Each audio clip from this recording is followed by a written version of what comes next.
What's up? I'm Caleb. I'm Scott. I'm Parke. I'm Will. And we're Colony House. And you're watching LifeMinute TV.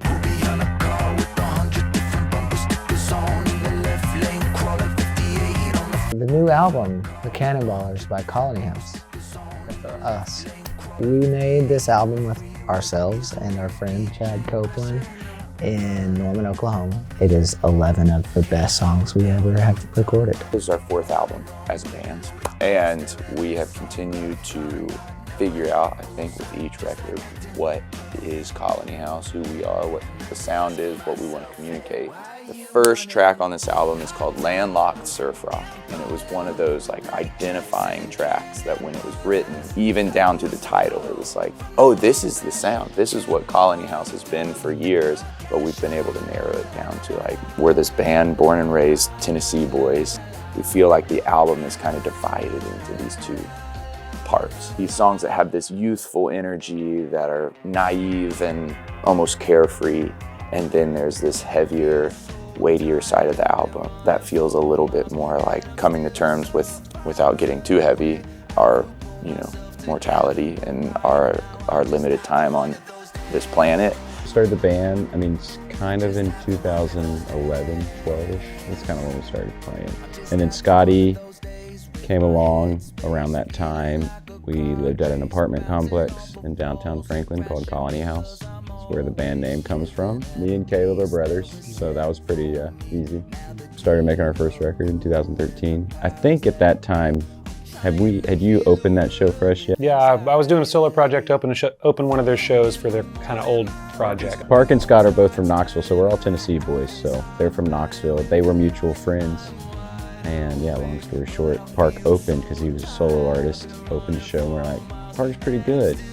And then a few years down the road, he filled in, played bass, and we're like, let's lock him down. We've kind of always self-made our music videos because it's really just an excuse to try things we've always wanted to try. The song Cannonballers is us we literally bought a 1970 hardtop Chevy Impala because it talks about that in the song, and we were just pretty on the nose. We were like, hey, we've always wanted a muscle car. No, it's just visceral, and we wanted to film a lot of our videos in Franklin, where we're from, because that is so much of what has inspired us through the years is the beautiful landscape and countryside of Franklin, Tennessee. And then Landlocked Surf Rock was just an excuse to have a birthday party. It was on my birthday, October 2nd. It always feels weird to ask your friends to come out and be a part of your music video, but it doesn't feel weird to ask them to come to your birthday.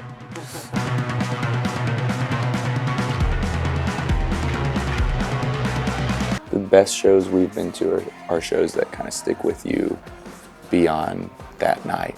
It wasn't just a good time. We try to do something even beyond ourselves, something good. On this tour, we're raising money for Turkey and Syria earthquake victims with something we started called Exist for Good, where we just literally just rally behind a cause and ask our friends and fans to join us. We got to start this tour with a sold-out show at the Ryman Auditorium, which is an iconic venue in Nashville. That is just bucket list material for us. So we are going to do the Opry, which is cool. It feels like kind of amazing to be able to check both of those boxes off.